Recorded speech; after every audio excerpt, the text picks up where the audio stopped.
Question number 8 है, part 2 है हमारे पास 6.4 एक्सरसाइज का। ये आपको लास्ट एक्सरसाइज में मैंने बताया था कि लेंथी एक्सरसाइज होने की वजह से हम इसकी 2 वीडियोस बनाएंगे। ये हमारे पास इसका पार्ट 2 है, ठीक है। क्वेश्चन नंबर हम करेंगे 8 to 18।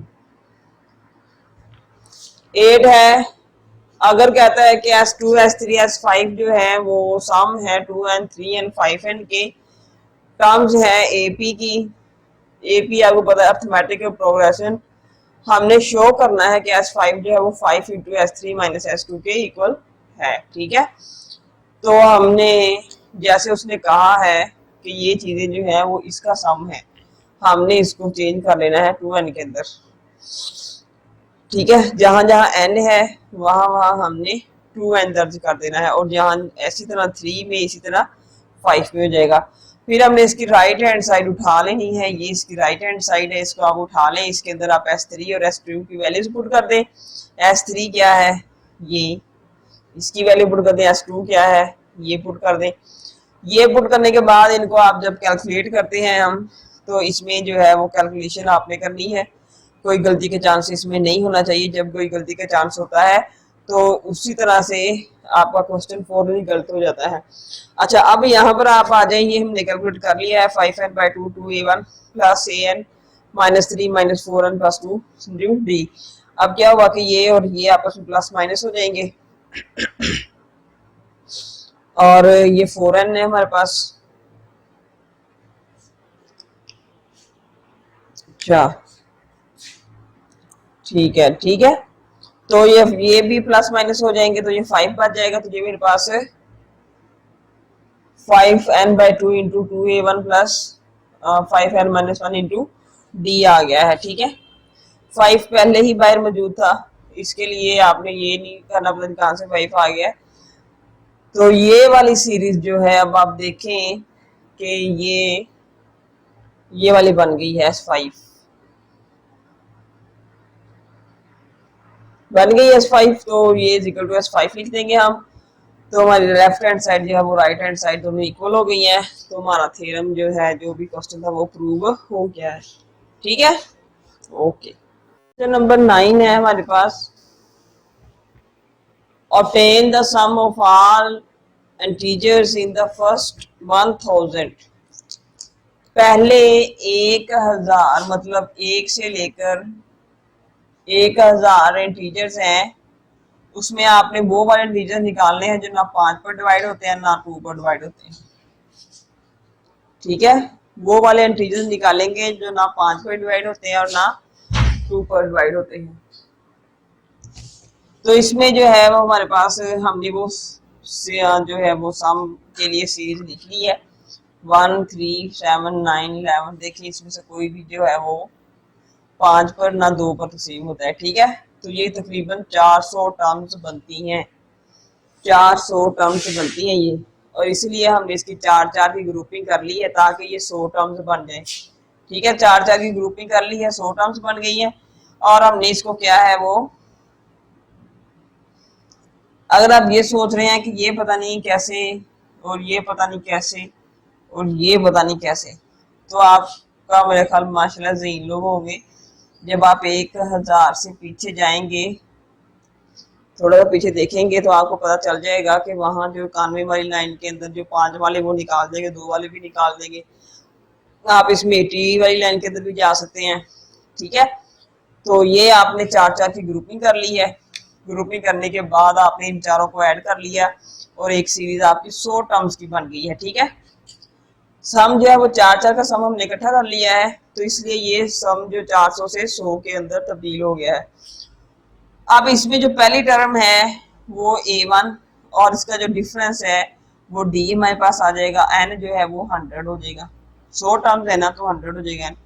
इसका हमने सम निकालना है, तो SN का ये फार्मूला लिख लिया हमने। इसके अंदर आपने N की जगह पर 100, A1 की जगह पर 20, D की जगह पर 40 पुट किया, और आपके पास जो है वो ये आंसर आ गया है, ठीक है। चलें जी, क्वेश्चन नंबर 10 है S8 और S9 हमें सम दे दिया गया है। उसने कहा है कि पहली 8 टर्म और 9वें टर्म तक जो सम है ना वो ये है, और हमें ऊपर से दे दिया है कि S9 मालूम करना है, ये अगर ये इसके बराबर है तो, और हमें A1 उसने दे दिया है। ठीक है, कितनी चीजें हमें उसने दे दी हैं, एक तो हमें उसने ये दे दिया है, दूसरा हमें उसने A1 दे दिया है, D मालूम करेंगे, और N मेरे पास 9 है। ठीक है, N मेरे पास 8 भी है, लेकिन मैंने जब S9 मालूम करना है तो N9 इस्तेमाल करेंगे। ठीक है, तो आप देखें कि यहाँ पर दो जो दिया गया है उसको हमने कंसीडर कर लिया है। तो यहाँ से S9 is equal to S8 और A1 इज इक्वल टू 2 है। तो यहाँ पर आप S9 की वैल्यू, S9 पहले हम SN लिख लेते हैं, ये मेरे पास है N by 2A1 plus N minus 1 into D। ठीक है, तो इसमें आप S9 N की जगह पर 9 पुट करके ये आपके पास, और इसी तरह 8 पुट किया तो ये आपके पास आ गया है। अब यहाँ पर हमने क्या किया है कि 50 ये काट दिया है इसके साथ 25, और 25 को जब हमने 9 से ज़रब दी है तो वो 225 आ गया है। ठीक है, और 2A1 की जगह पर मतलब ये 25 9 इंटू 2A1 की जगह पर हमने 2 पुट कर दिया है, ये 8 डी आ जाएगा। ठीक है, तो ये मेरे पास है 225, और ये 2 2 4 जमा 8 डी, इसी तरह इस साइड पे हो गया है मेरे पास। और अब हमने इसको कंप्लीट अंदर मल्टीप्लाई कर लिया, इसको भी अंदर से मल्टीप्लाई किया, तो ये मेरे पास डी डी वाले हम अलहदा कर लेंगे। डी वाले अलहदा करने के बाद और सादा रकम अलहदा करने के बाद डी मेरे पास क्या आ गया है 3। यही लेकर आना था हमने, जो गिवन डाटा है उसमें इसी मेथड से हम डी मालूम कर सकते थे। कहीं आप ये कहें कि हम किसी और तरीके से भी तो मालूम कर सकते हैं। गिवन डाटा के अंदर हम ऐसे ही, क्योंकि सीरीज दी है, अगर एपी दिया होता तो हम उस तरीके से निकाल लेते, लेकिन अब उसने सीरीज दी है तो हमें सीरीज वाले फॉर्मूले से ही डी मालूम करना है। ठीक है, अब हम S9 मालूम कर सकते हैं, क्योंकि मेरे पास A1 भी मौजूद है, A1 है 2 और D है मेरे पास 3। तो ये मेरे पास S9 का फार्मूला है, यहाँ पर D और A1 पुट कर देंगे तो मेरे पास आ जाएगा 4 प्लस 8 और 3, जब इधर पुट करेंगे 8 3 24, और ये मेरे पास बन जाएगा 9 बाय 2 मल्टीप्लाई 28। तो ये आपस में कट जाएंगे, तो 9 4 36 और 9 1 9 और 100, ये हमारे पास 9 टर्म्स का सम आ गया है। आप अब 8 टर्म्स का भी निकाल सकते हैं, 7 का भी निकाल सकते हैं, 10 का भी निकाल सकते हैं, 50 का भी, क्योंकि मेरे पास दो चीजें मौजूद हैं, और तीसरी जब जिस टर्म का मालूम करेंगे वो उससे मालूम हो जाएगी। ठीक है, क्वेश्चन नंबर 11 है the sum of 9 terms of an AP is 171। मतलब जो पहली 9 टर्म्स हैं उनको अगर जमा करेंगे तो 171 आ जाएगा, और 8वीं जो टर्म है, अब जो एपी सीरीज है ना, ये आप लिख लें A1 प्लस A2 सीरीज, आपने लिखना है इसको सीक्वेंस में 3 4 5 6 7 और 8 और 9। तो इनका जो सम है वो सीरीज है, और वो सम है 171। ठीक है, इसकी ये वाली टर्म दे दी गई है 8th टर्म इज 37। ठीक है,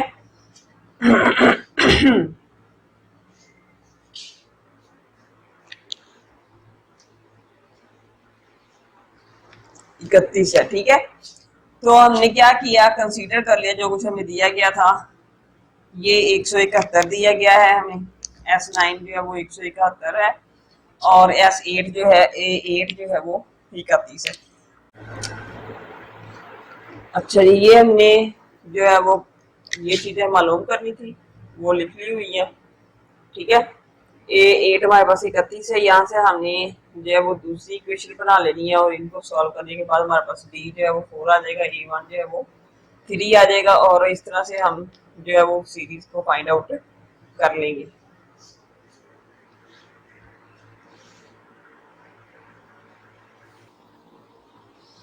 क्वेश्चन नंबर 17 है हमारे पास, 16 और जो ऊपर वाले वो सारे एक जैसे ही आप लोगों ने खुद करने हैं, नहीं समझ आएगी तो आपने हमसे पूछ लेना है और हम आपको बता देंगे इंशाल्लाह। चले जी, the sum of 6th and 8th term है, एपी सीरीज की है, एपी सीक्वेंस है, वो 40 है। सम क्या है? 40, ये हमें दिया है, ये गिवन है।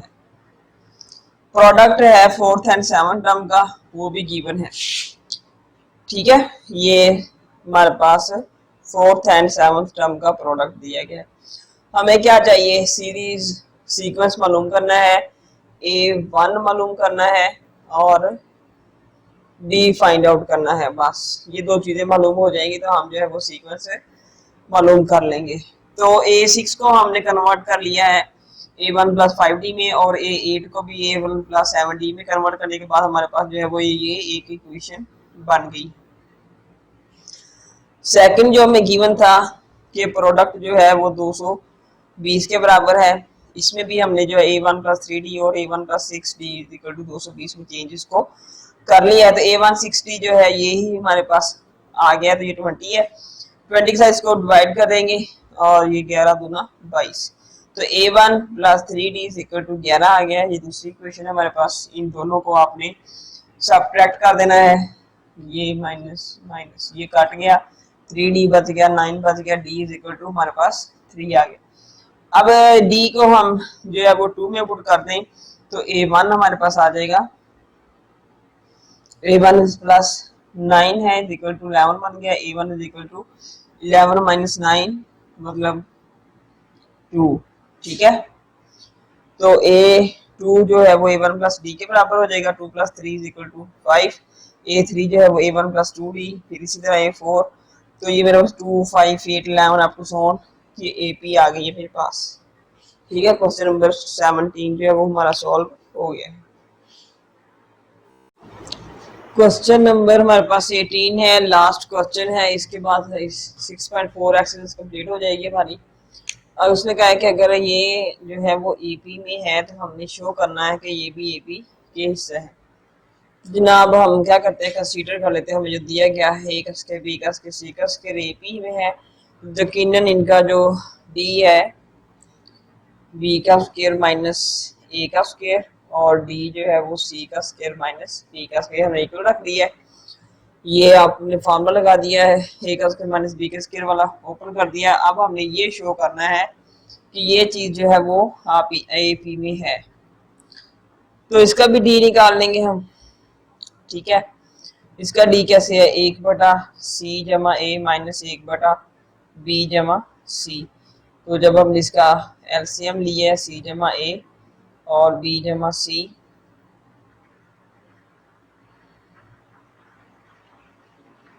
ये कट जाएंगे और b माइनस ए रह जाएगा हमारे पास, वो ये आ गया। ठीक है, ये एक इक्वेशन हमारे पास आ गई है डी। अच्छा, इन दोनों को बराबर शो करने के लिए कि ये भी एपी में है, हम डी इनके बराबर करेंगे। ठीक है, तो यहाँ पर आ जाए डी इज इक्वल टू, ठीक है, इसका तो इसका भी फर्क निकाल लिया हमने और ये आ गया हमारे पास। अब यहाँ पर भी ये d is equal to c minus b बटा ये है। आपने यहाँ से सी माइनस बी की वैल्यू निकाल लेनी है। इक्वेशन नंबर 1 से आपने सी माइनस बी की वैल्यू निकाल के इस वाली इक्वेशन में पुट कर देनी है, ये रही। तो इसमें हमने पुट किया तो ये बटे जो है ये बटा जो है उसके नीचे इसके साथ आ जाएगा, तो b plus a b plus ये आपस में कैंसिल हो जाएंगे, तो बी माइनस ए बटा सी प्लस बी और सी प्लस ए रह जाएगा, और ये भी हमारे पास डी है, ये देखिए डी है। ठीक है ना, डी है। तो इन दोनों को हमने क्या किया है, बराबर रख लिया है। ये भी बी माइनस ए बटा सी ए इंटू बी प्लस सी है और वो भी बी माइनस ए बटा सी इंटू बी प्लस सी है, तो डी बराबर डी हो जाएगा। तो हैंस ये जो है आर इन ए पी, मैंने आपको कहा था कि हम इसका डी निकालेंगे और इसका डी निकालेंगे, सेम करेंगे, तो इस तरह से हमारे पास इनका ये भी ए मतलब इस ये मैंने जो भी फर्क निकाला है बी प्लस ये वाला फर्क और इसमें से ये एपी में है, इसमें से डी निकाला हुआ है, ये वाला इसको इस्तेमाल करते हुए हमने जो है वो दूसरी वाली इक्वेशन के डी डी बराबर कर दी। तो ये आपको मैंने बताया था कि डी जो एपी सीरीज होती है उसके तमाम डिफरेंस इक्वल होते हैं। तो इसको एपी सीरीज में शो करने के लिए हमें इसके तमाम डिफरेंस बराबर करने पड़ेंगे।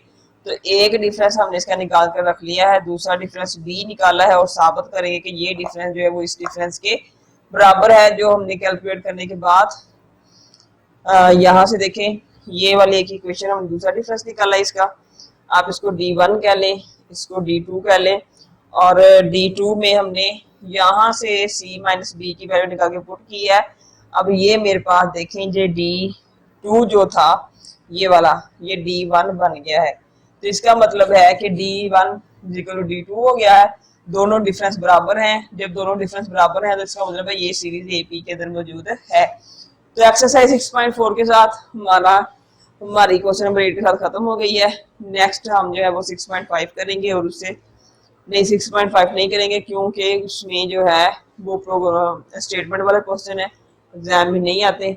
हम 6.6 करेंगे, और उससे पहले जो भी उसका टॉपिक है उसको पहले हम यहाँ पर स्टडी करेंगे। चलें, अब तक के लिए अल्लाह हाफ़िज़।